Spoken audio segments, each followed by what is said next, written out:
Você já parou para pensar?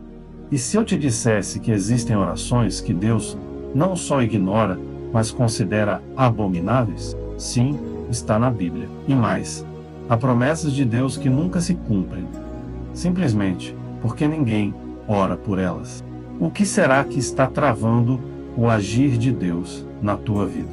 A resposta pode estar mais perto ou mais grave do que você imagina. Se você quer entender o verdadeiro poder da oração, o que ela ativa no mundo espiritual e por que até a vontade de Deus depende da tua resposta. Então, fica comigo até o final e já se inscreve no canal agora mesmo. Aqui, todos os dias, você recebe mensagens transformadoras que vão mudar a forma como você ora e vive. Agora, uma pergunta importante: onde entra a vontade de Deus quando falamos sobre oração? No Salmo 69, Davi diz: o Senhor ouviu a minha súplica, acolheu a minha oração. Ou seja, não é só Deus fazendo o que quer, é Deus respondendo ao clamor do seu servo. Isso é poderoso. E em João 14 e 13:14, Jesus afirma: tudo o que pedirem em meu nome, eu farei, para que o Pai seja glorificado no Filho. Isso não pode ser ignorado. Ele diz claramente: se pedirem algo em meu nome, eu farei. Eu não sei você, mas isso me anima demais. Quando olhamos para essas declarações na palavra, percebemos que há promessas reais para quem ora com fé.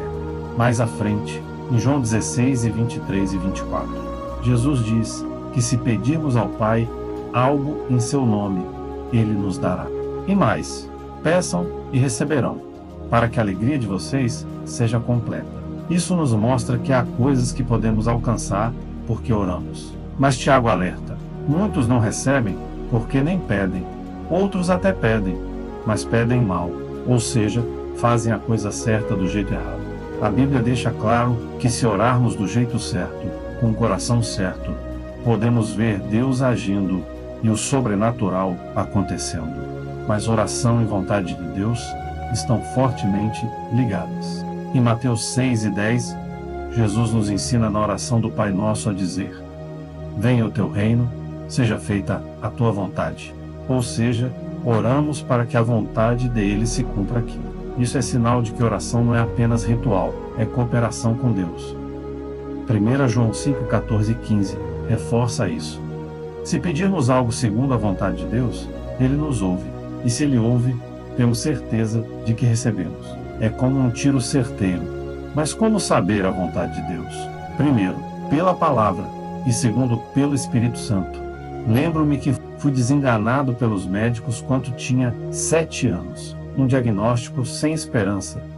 Mas o poder da oração e do Espírito Santo nos deu a estratégia que precisávamos. Era para ser apenas mais um dia comum, mas se transformou num dos maiores desafios da vida dos meus pais. E uma criança de apenas 7 anos, comecei a sentir fortes dores abdominais. Em poucas horas, o quadro piorou drasticamente.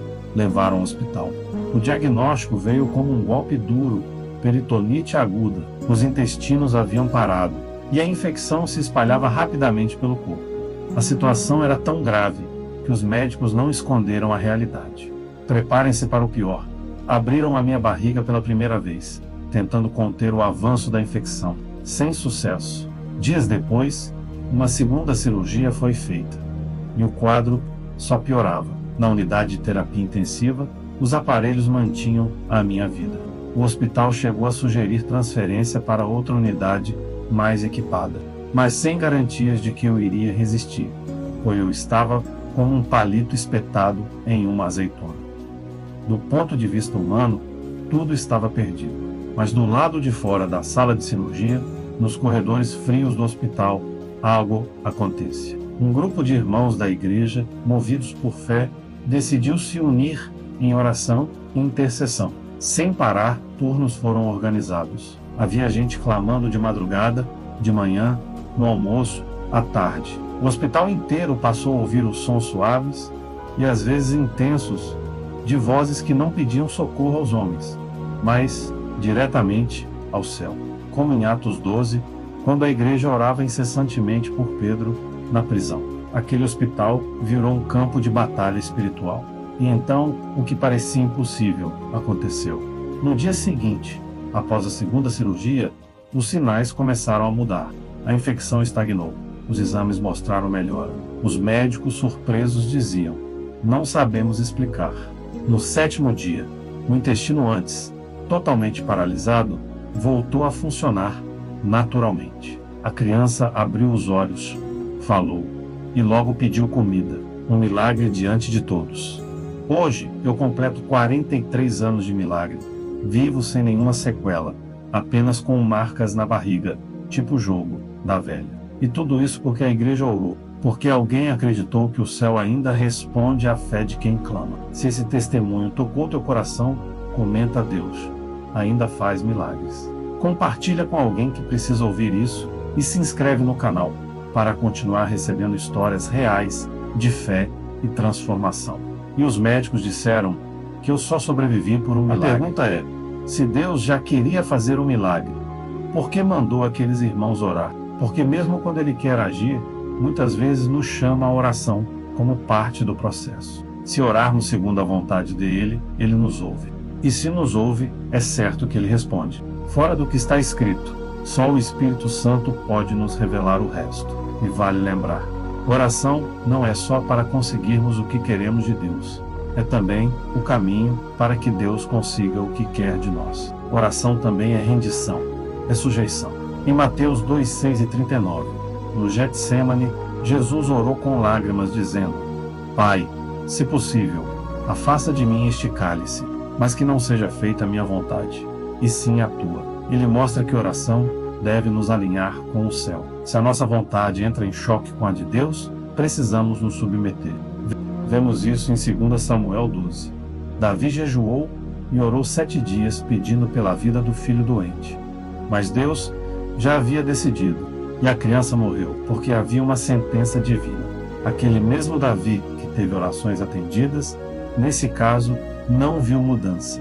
Isso mostra que nem toda oração será respondida como queremos. Provérbios 28:9 diz: "Quem desvia os ouvidos da lei, até sua oração é abominável." Entender isso é fundamental. Leia a palavra de Deus. Está escrito que até mesmo a oração pode ser considerada repugnante aos olhos de Deus. Isso acontece quando alguém vive em desobediência, quebrando os mandamentos deliberadamente. Isso mostra que, fora da vontade divina, orações não só deixam de ser respondidas, como são rejeitadas. Fica claro nas Escrituras que a oração tem um poder imenso quando está alinhada com a vontade de Deus. E o contrário também é verdade. Orações fora da vontade dele não se realizam. Mas também se vê nas Escrituras que a vontade de Deus, sem que haja oração, muitas vezes não se cumpre. Seja feita a tua vontade, ensinou Jesus. Mas se fosse automática, por que ele nos mandaria orar? Veja o que Paulo diz em 1 Timóteo 2, 1 e 4. Antes de tudo, façam súplicas, orações e intercessões por todos. Ele afirma: antes de tudo. Não é sugestão, é prioridade. E não é só orar pelos necessitados, mas também pelos governantes. Isso é papel da igreja. Por quê? Para que possamos viver vida mansa e tranquila. Ou seja, mesmo que Deus queira isso, só se realiza se orarmos. No verso 4, Paulo continua: Deus deseja que todos sejam salvos. Mas se esse é o desejo dele, por que orar? Porque a vontade de Deus precisa da cooperação, da oração, para ser executada. Essa junção entre oração e vontade divina é como uma fórmula poderosa. Por que Deus escolheu esse caminho? Para entender, precisamos voltar ao início.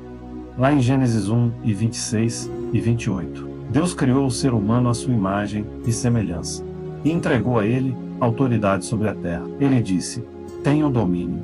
Isso se repete no Salmo 8. Deus entregou ao homem o domínio sobre tudo o que foi criado. A terra foi colocada sob nossos pés. O Salmo 11, 5 e 16 diz: os céus pertencem ao Senhor, mas a terra ele deu aos filhos dos homens. Deus delegou a jurisdição da terra ao homem. Isso explica por que Jesus nos ensina a orar. Venha o teu reino, seja feita a tua vontade na terra como no céu. No céu, Deus reina soberano, mas aqui, ele age quando o convidamos. A oração é legalidade espiritual. Deus não violenta a autoridade que Ele mesmo concedeu ao homem. Ele espera ser acionado, convidado, por meio da oração. E aí alguém pode perguntar: mas se a terra é do Senhor, como fica isso? Sim, tudo é dele, mas ele transferiu a autoridade temporária de governo ao homem. Ele não cedeu a posse, mas o comando. E até que o tempo dessa concessão termine, é o homem quem governa. Outra pergunta comum é: então, por que o diabo age como se mandasse? Lucas 4, 5 e 6 explica. Na tentação de Jesus, o diabo diz que os reinos do mundo lhe foram entregues e que ele dá a quem quiser. E Jesus não o chamou de mentiroso, porque foi o próprio homem, ao pecar, que entregou ao diabo aquilo que Deus lhe confiou. 2 Pedro 2,19 diz: quem é vencido por algo, torna-se escravo daquele que o venceu. Ao cair, o homem perdeu sua autoridade para o inimigo. Mas Jesus veio restaurar essa posição. Ele redimiu, reconectou o homem com o céu e devolveu a autoridade àqueles que creem. Hoje voltamos a ter autoridade espiritual, e isso nos exige responsabilidade. Precisamos orar para ativar o agir de Deus em nossa área de jurisdição. Deus não está limitado, Ele é soberano, mas, por escolha soberana, Ele decidiu agir por meio da nossa cooperação. A pergunta agora é: o que vamos fazer com essa autoridade? Muitos não recebem porque simplesmente não pedem, e os céus não se movem por quem não ora. Eu te convido a orar comigo. Feche seus olhos. Vamos nos alinhamento com a vontade de Deus. Senhor, nosso Deus e Pai, Tu és soberano sobre os céus e a terra. Te exaltamos, te adoramos e reconhecemos que não há outro como Tu. Entramos agora diante da Tua presença com temor e reverência, mas também com ousadia, porque sabemos que o véu foi rasgado e que, por meio de Jesus Cristo, temos acesso direto ao trono da graça. Pai, hoje nos colocamos em oração, não apenas para Te pedir, mas para nos alinhar com a Tua vontade. Reconhecemos que, fora da Tua vontade, não há resposta, não há milagre, não há transformação. Por isso, antes de qualquer coisa, dizemos: seja feita a Tua vontade, assim na terra como no céu. Clamamos, Senhor, por um coração sensível ao Teu Espírito, que possamos orar como convém, guiados por Ti, e não pelos nossos impulsos ou desejos egoístas. Ensina-nos a buscar, não apenas o que queremos, mas aquilo que o Senhor quer realizar em nós e através de nós. Deus poderoso, sabemos que a oração do justo pode muito em seus efeitos, e quando ela está de acordo com a Tua vontade, é como uma flecha certeira que rompe os céus. Assim como a igreja orava por Pedro, e ele foi liberto da prisão. Assim como os irmãos intercederam pela minha vida aos 7 anos com peritonite, e o Senhor operou o impossível. Nós cremos que Tu ainda fazes milagres hoje. Por isso, intercedemos agora por aqueles que estão enfermos, em UTIs, com laudos médicos de morte, por famílias desesperadas, sem chão, com lágrimas nos olhos, por crianças, por pais, por mães que estão diante do impossível. Pai, em nome de Jesus, nós clamamos: intervém. Entra com Tua mão poderosa, desfaz toda a obra das trevas, neutraliza toda sentença contrária e ressuscita o que está morto. Cura o que os médicos já desenganaram, transforma aquilo que o homem desistiu de lutar. Declaramos que não estamos orando sozinhos, mas em unidade com os céus. Unimos a nossa voz à vontade perfeita do Senhor. Se for da Tua vontade, e cremos que é menos manifesta Teu milagre agora, e mesmo quando não entendemos o que estás a fazer, que possamos dizer como Jesus no Getsêmani: não seja feita a minha vontade, mas a Tua. Que a oração não seja apenas um lugar de pedidos, mas de rendição, onde a Tua glória se manifeste através da nossa obediência. Senhor, reaviva em nós o espírito da intercessão, que a igreja volte a orar, a vigiar, a clamar com fé, que não dependamos apenas de cultos ou campanhas, mas que sejamos intercessores em cada casa, hospital, escola, cidade, e que não esqueçamos da autoridade que nos foi dada, assim como no início, quando criaste o homem à Tua imagem e lhe deste domínio, que sejamos conscientes da jurisdição espiritual que temos. Sabemos que o céu quer agir, mas o céu espera ser convidado, e aqui estamos. Senhor, invade a nossa terra com a Tua presença. Por fim, entregamos cada vida que ouve esta oração. Que o teu Espírito os toque agora. Que o consolo venha. Que a fé se acenda. Que o sobrenatural se manifeste. Em o nome poderoso de Jesus, aquele que venceu a morte, que cura, liberta e salva, nós oramos, confiando que os céus ouviram e já estão a agir. Amém. Quem entendeu até aqui, comenta amém. E lembra, para mais conteúdos edificantes, inscreva-se nesse canal. Deus te abençoe. Se essa palavra falou com você, comenta amém e compartilha com alguém para abençoar a vida das pessoas e sua.